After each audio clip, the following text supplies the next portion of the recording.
what's up guys? This is Mike Wrench from Moxie and Rebel in El Victoria. Today I wanted to talk to you a little bit about using the hi-hat. Now a lot of us, I know, and even for myself, when we're playing on the hi-hat, just to keep time, just to keep that nice chick sound.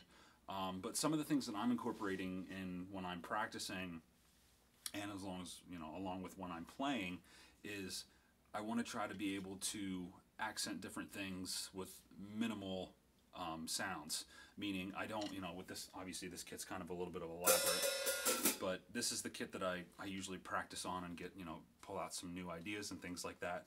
But trying to just get back to the basics of kick, snare, and hi-hat, which is something that I've been, trying to learn myself, because I don't want my hands to be able to feel like they have to go all over the place in the event that if I do play a gig that I don't have, 2 crashes, 3 crashes, maybe I just have a set of hi-hats or a ride cymbal. So what I wanted to show you is maybe just playing some basic things, but trying to use the hi-hats as kind of more of a melodically, I guess, if that makes sense to anybody. Trying to just pull different sounds out of the hi-hat. So I'm going to demonstrate some of that here in a minute. But the first thing that that we're commonly used to is just counting in 4. 1, 2, 3, 4. 1, 2, 3, 4. And the first thing that I like to do when I sit behind my kit, even before I get into the bass drum or the snares, on the hi-hat, I'll just think of some patterns. Maybe 1, 2.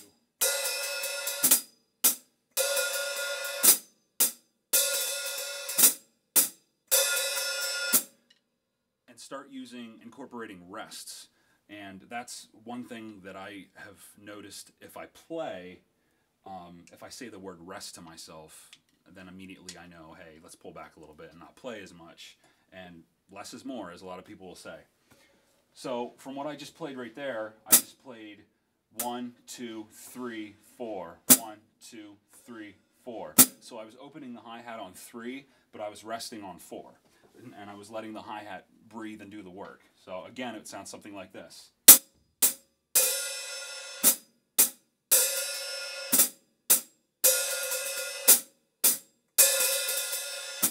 Now if we want to incorporate that into a groove, it could sound something like this.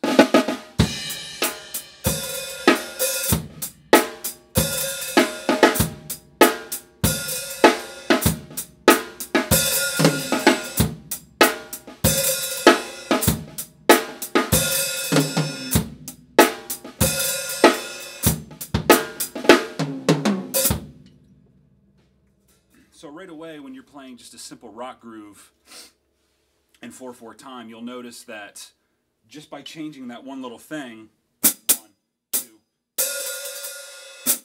it changed the whole groove and the dynamic and the feel of it.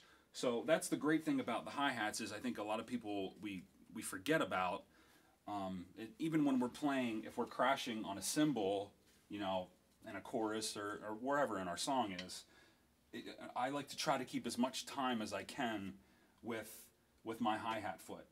And it could be playing, directly along. I'll demonstrate it on the ride cymbal here, so it's not as loud and you can sort of hear the definition. But you could play it up to the tempo that you're playing. So for instance,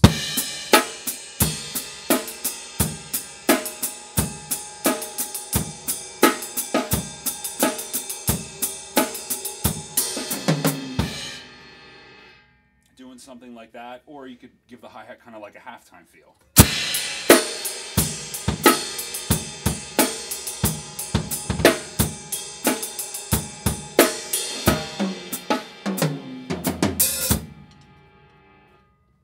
So I challenge you to kind of play around a little bit with that, with the idea of maybe sit down at your hi-hat. Sounds weird to sit down at your hi-hat.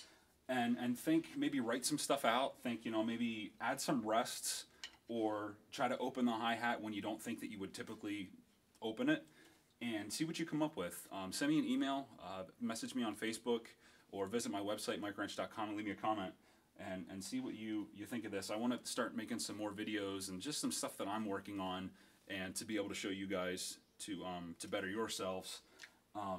So like I've always say, if there's something that I can do to show you, I would definitely love to.